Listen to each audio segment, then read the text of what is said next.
मुंहिंजो नालो सहर गुल शाह आहे, वल्द शाहजहान शाह ऐं साईं हुसैन अली शाह जी आउं पोटी आहियां।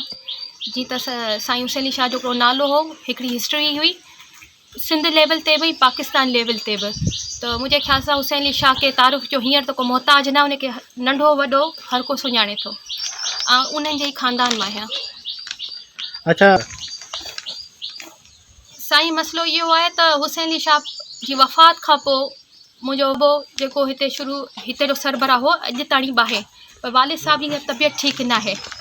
ऐं उन खां पोइ हाणे आऊं ई आहियां, छो त घर में बाबे खां पोइ अगरि सरबराह चयो वञे त आऊं आहियां, ऐं हिन ॻोठ जी बि बाबे खां पोइ आऊं ई आहियां। ऐं मूंखे मुंहिंजे पंहिंजनि ई डिक्लेयर कयो आहे, मुंहिंजे वालिद साहिब बि मूंखे हिन ॻोठ जो हाणे सरबराह डिक्लेयर कयो आहे। ऐं जेके मुंहिंजा ॻोठ जा पंहिंजा जेके मुंहिंजा संदा माण्हू आहिनि, उन्हनि मूंखे हाणे पंहिंजो सरबराह डिक्लेयर हिते करे छॾियो आहे। साईं, मसइलो इहो आहे त हर ख़ानदान में मुनाफ़िक़ हूंदा आहिनि, दुश्मन बि हूंदा आहिनि। जेको हींअर असांजो वॾे वारो ख़ानदान जो दुश्मन या मुनाफ़िक़ जेको माण्हू आहे, जंहिंजो कमु इहो ई आहे, जिथे वेहे थो हुसैन अली शाह जी न्याणियुनि खे, औरत ज़ात खे हर किथे वेही बदनाम करे, उन किरदार खे किराए थो।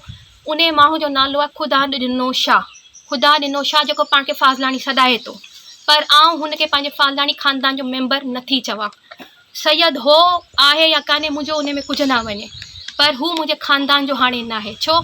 जेको पंहिंजे ई ख़ानदान जी मायुनि खे बदनाम करे, पंहिंजे ई ख़ानदान जी मायुनि खे ख्वार करे, जिथे वेहे थो मुंहिंजे किरदार खे किराए थो।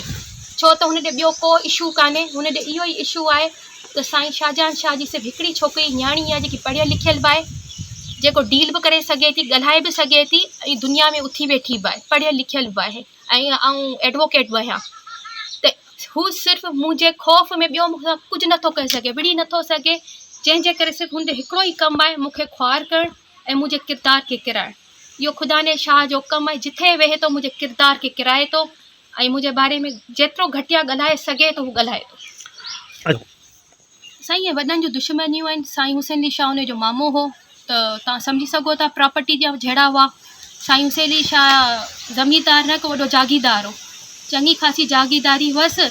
जेतिरो हिसो हिननि जो थियो पिए, ॾाॾे हुननि खे ॾिनो, पर हुननि जो अञा असांखे वधीक ॾिनो वञे। जेको साईं हुसैन अली शाह हुननि खे ॾिनो न ॾिनो अलाह ॼाणे थो, पर लालच इंसान खे ख़तमु कोन्ह थींदी आहे। पर उन ॾींहं खां वठी ख़ुदा नो शाह असांजे ॻोठ जो, असांजे घर जो दुश्मन आहे। आख़िरी में ही जेकी हवेली आहे, मुंहिंजी ख़ानदानी असासो आहे, मुंहिंजे वॾनि जी निशानी आहे। ऐं ख़ुदा ने शाह जी ख्वाहिश आहे त हीअ आख़िरी असासो बि हथ मां निकिरी वञे, ऐं हिन खे बि पंहिंजी ज़िंदगी में विकिणाए ख़तमु करे वञा हलियो, थोरो घणो नालो बि इहो बि ख़तमु थी वञे। ख़ुदा ने शाह खे ख़ौफ़ आहे त सिर्फ़ु मुंहिंजी ज़ात मां आहे, ॿियो कंहिं मां बि न। साईं, मूं MBA कयो आहे ऐं LLB कई आहे, मूं हैदराबाद मां कई आहे। हाँ, मुंहिंजे पूरे ख़ानदान जा जेके बि मेंबर आहिनि, जंहिंमें मुंहिंजो चाचा बि आहिनि ऐं मुंहिंजी फुफी बि आहे। मुंहिंजी फुफी, सॻी फुफी उहा, ऐं मुंहिंजा सॻा चाचा, उहे पाण हिन असासे खे विकिणणु चाहिनि था, ख़तमु करणु चाहिनि था।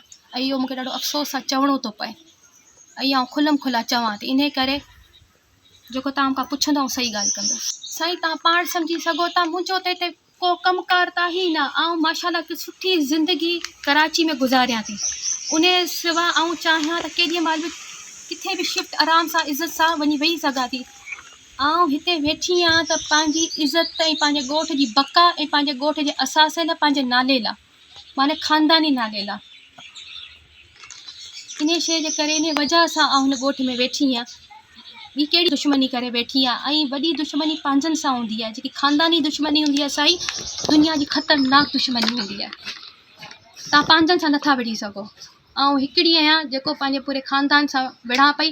पूरो ख़ानदान मुंहिंजो दुश्मन आहे, वाहिद आउं हिकिड़ी आहियां जेको चाहियां थी त मुंहिंजी जेसि आउं ज़िंदा आहियां, आउं पंहिंजो ॻोठ जो हिकु इंच बि हाणे विकिरणु कोन ॾींदसि। ही बि आहे, हिन हवेली जी बि हिस्ट्री आहे। हिकु सिंध जो चओ जेको असासो आहे, नालो आहे हिते जो। इन हिसाब सां त इहो ई चाहींदसि त सुभाणे कुझु बि थिए थो, मुंहिंजी मदद कई वञे। त सुभाणे केरु बि कब्ज़ो करे थो, त उन में बसि मुंहिंजी मदद कई वञे, त जेके मुंहिंजा दुश्मन उन्हनि खे पासे ते कयो वञे। राति थी वेंदी, पोइ गवर्नमेंट में चवंदी असां कयो आहे। जेको आउं हिकिड़ी पंहिंजी सिर बि हणंदसि उहा मुंहिंजी पंहिंजी सदाई बि आउं नथी चाहियां त गवर्नमेंट जेका महिरबानी मूं ते हुजे, ऐं गवर्नमेंट इहा महिरबानी नथी खणणु चाहियां